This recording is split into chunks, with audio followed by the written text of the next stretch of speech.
श्री स्वामी समर्थ. नमस्ते सर्वांना, कसे आहात तुम्ही सर्वजण. तर पहा, सकाळी आज म्हटलं दुपारच्या जेवणासाठी कुरडई कांद्याची भाजी करावी, कारण की घरामध्ये भाजी शिल्लक नव्हती. कारण की मुलांना सुट्ट्या आहेत, तर भाजी आणायलाही मी कंटाळा करते. कारण की बाहेर भाजी घ्यायला जायचं म्हटलं की आता कंटाळाच येतोय. तर पहा, घरात भाजीला काही नव्हतं, तर म्हटलं आज छान कुरडई कांद्याची भाजी करावी. तर पहा, कुरडई कांद्याची भाजी माझी दोन्ही मुलं आवडीने खातात. त्यांना कुरडई कांद्याची भाजी एकदम छान आवडते. तर पहा, कुरडई कांद्याची भाजीमध्ये फक्त मी कांदा वगैरे कापून टाकला आणि त्याच्यामध्ये मिक्सरला थोडीशी लाल मिरची आणि लसूण बारीक केलं आणि कुरडई थोड्या वेळ 5-10 मिनटं भिजत टाकली होती, म्हणजे ती पटकन शिजते. तर पहा, छान कुरडई कांद्याची भाजी वगैरे केली. छान कुरडई कांद्याची भाजी वगैरे केली आणि आज चपाती काही केली नाही, तर आज छान 2 गरम गरम भाकरी केल्या आणि मसाले भात केला. तर पहा, आजचा जेवणाचा माझा मेनू होता कुरडई कांद्याची भाजी, मसाले भात आणि थोडीशी लाल मिरची वाटली होती आणि सोबत टोमॅटो वगैरे घेतला होता. तर पहा, आज स्वयंपाक केला आणि पटकन जेवण करून घेतलं. आणि आज म्हटलं जेवण करायचं आणि नंतर मग बाकीचे कामं करायचे. तर पहा, आज जेवण आधी केलं आणि बाकीचे सर्व कामं मागे ठेवले. म्हटलं आज जेवण करू आणि नंतर मग बाकीचे कामं करून घेऊ. तर पहा, जेवण केल्यावरती कंटाळा तर आलाच होता, पण म्हटलं कंटाळा करून चालणार नाही, कारण की आज जेवण तर केले पण बाकीचे कामं अजून बाकी आहे. तर पहा, बळच म्हटलं बाकीचे कामं करावी, कारण की जेवण केल्यावरती कंटाळा तर आलाच होता, पण पर्यायही नव्हता. बाकीचे कामं करावीच लागणार होती, कारण की किचन ओट्यावरती स्वयंपाक केल्यानंतर एवढा पसारा होता की झोपूशी वाटाणा. म्हटलं आधी सर्व कामे वगैरे करावी, नंतर मग दुपारी थोडासा आराम वगैरे करावा. तर पहा, छान किचन ओटा वगैरे पाण्याने धुवून वगैरे घेतला आणि पटकन जेवणाचे भांडे वगैरे म्हटलं आता घासून टाकावे, कारण की स्वयंपाकाचेही भांडे होते, दुपारी जेवलेलेही भांडे होते, त्याच्यामुळे भांडे बरेच होते. आणि आज काम करायचा एवढा कंटाळा आला होता की जाळीतले भांडेही आज ट्रॉलीत लावले नाही. म्हटलं थोडेच आहेत तसेच राहू द्या, कारण की आज पहिल्यांदा जेवण केलं होतं. म्हटलं कामाच्या आधी जेवण केलं तर कंटाळा तर आलेलाच आहे, त्याच्यामुळे म्हटलं पटपट बाकीचे कामं आपले आज वेडावाकडे करून टाकावे, कारण की काय माहीत नाही, पण आज जरा काम करायचा कंटाळाच आलेला होता. तर पहा, भांडे वगैरे पटपट वगैरे घासले आणि नंतर म्हटलं जरा दुपारी आराम वगैरे करावा. तर पहा, मी भांडे वगैरे घासत होते तोपर्यंत मुलांचं त्यांच्या पप्पासोबत आतमध्ये काहीतरी गौडबंगाल चालू होतं. काहीतरी फोनमध्ये त्यांचं काहीतरी ऑर्डर करण्याचा प्लॅन चालू होता. तेव्हा मुलं असे करतात की त्यांचे पप्पा घरी असले की काहीतरी त्यांच्या मागे टुमकं लावतात आणि मी गेले की शांत होतात, कारण की त्यांना माहीत आहे मम्मी आली की ओरडते आणि पप्पा जर काही मागवत असले तर मागूनही देत नाही पप्पांना.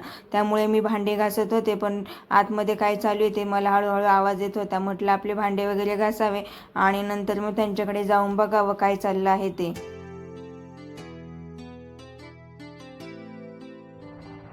काय चाललंय? हा, काय करताय फोन मध्ये? दाखव दाखव काय फोन मध्ये. मग काय बघताय तिघ पण? दाखव. अगं नाही काय काय काय ऑर्डर करताय? ड्रेस ऑर्डर करते.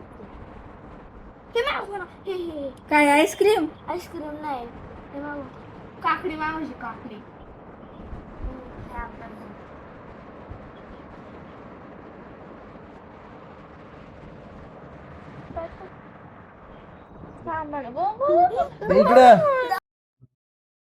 पप्पाला लाडीगुडी लावताय का आईस्क्रीम आणायला? आईस्क्रीम नक्की लाडी लावायचं असंच लावून. पिलू शर्ट कसं घातलाय?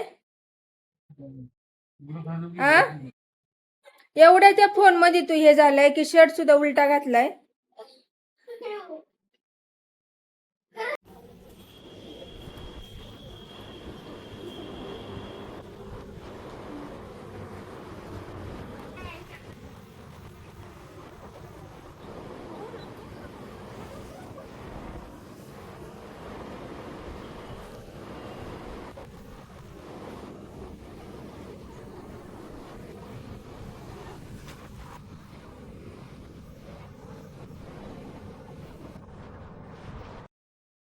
तर पहा मी म्हटलंच होतं की मुलं काहीतरी पप्पाला लाडीगोडी लावतायत आणि मी गेल्यावरती कसे शांत बसतायत, मला कोणी काही सांगतच नाही.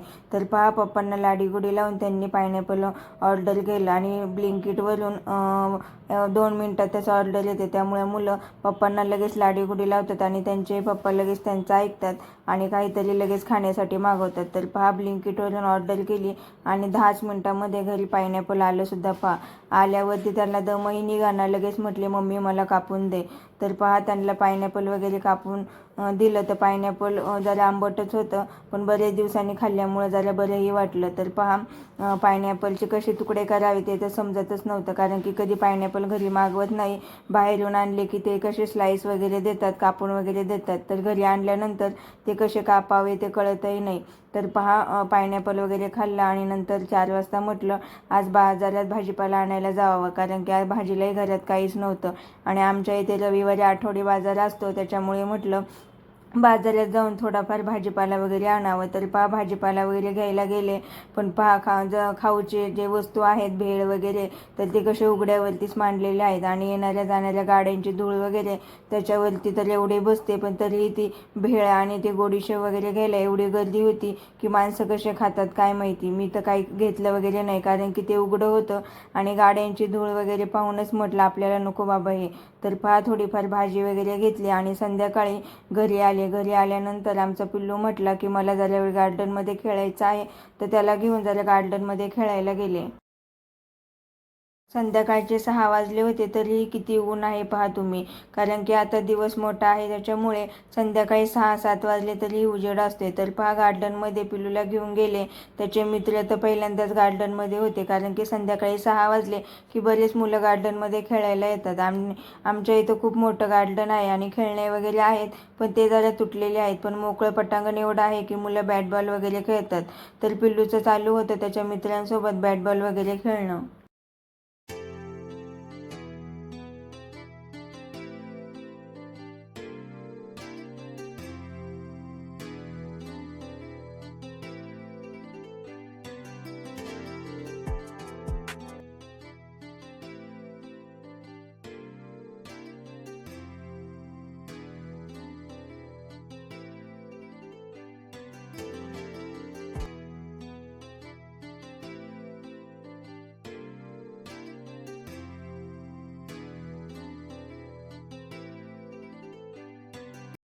पिल्लू त्याच्या मित्रांबरोबर खेळत होता. म्हटलं आपण तोपर्यंत जाऊन मंदिरामध्ये दर्शन घेऊन यावे, कारण की आमच्या गार्डनमध्ये दत्तगुरूंचं एक छान सुंदर मंदिर आहे. तर म्हटलं मंदिरात जाऊन छान दत्तगुरू महाराजांचं दर्शन घ्यावे. तर पहा दत्तगुरू महाराजांच्या मंदिरामध्ये गेले आणि 2 मिनटं छान दत्तगुरू महाराजांचं दर्शन वगैरे घेतलं. तर पहा दत्तगुरू महाराजांच्या मंदिरामध्येच बाहेर मोठा पोर्च आहे, तिथे छान भजन वगैरेही चालू होतं. भरपूर लेडीज भजन वगैरे करत होत्या. तर पहा मंदिरामध्ये 2-3 मिनटं थांबले आणि संध्याकाळी घरी आले. तर पहा संध्याकाळी घरी आले, पण घरी आल्या आल्या काही बसायला वगैरे टाईम नव्हता, कारण की लगेच स्वयंपाकाच्या तयारीला लागायचं होतं. मग बाजारातनं भाजी घेऊन आले, घरी आलेच नव्हते, तसेच खाली पार्किंगला थांबले होते आणि तसंच पिल्लूला घेऊन गार्डनमध्ये थोडा वेळ खेळायला गेले होते. तर पहा घरी आले आणि आज काही जास्त स्वयंपाक वगैरे बनवायचा नव्हता, कारण की सकाळचा थोडासा मसाले भात शिल्लक होता. तर म्हटलं जास्त भुका वगैरे नाही आहेत आणि आमचा पिल्लू आणि त्याचे पप्पाही एका ठिकाणी बड्डेला जाणार होते. तर म्हटलं स्वयंपाकही जास्त करायला नको, सकाळचा मसाले भात आहे, तर फक्त दुकानातनं 2 अंडे आणले आणि म्हटलं त्याची अंडापोळी वगैरे करावी आणि भातासोबत खाता येईल. तर पहा फक्त 2 अंडे वगैरे तळले आणि सकाळचा भात होता तो थोडाफार गरम केला. बाजारातनं आणलेल्या भाज्याही व्यवस्थित फ्रीजमध्ये वगैरे ठेवून दिल्या आणि कोथिंबीर म्हटलं निसून ठेवावी, कारण की तशीच गड्डी ठेवली की सकाळी ती एवढी सुकते की पुन्हा निसताही येत नाही. तर म्हटलं पटकन अंडापोळी वगैरे करावी आणि कोथिंबीर छान निसून पिशवीमध्ये ठेवावी. तर पहा जेवण वगैरे करते, छान कोथिंबीर वगैरे निसते आणि नंतर मग जेवण झाल्यावरती तर आपलं रोजचं काम आहेच, किचन ओटा धुवा, भांडे वगैरे घासा, घरं वगैरे झाडा.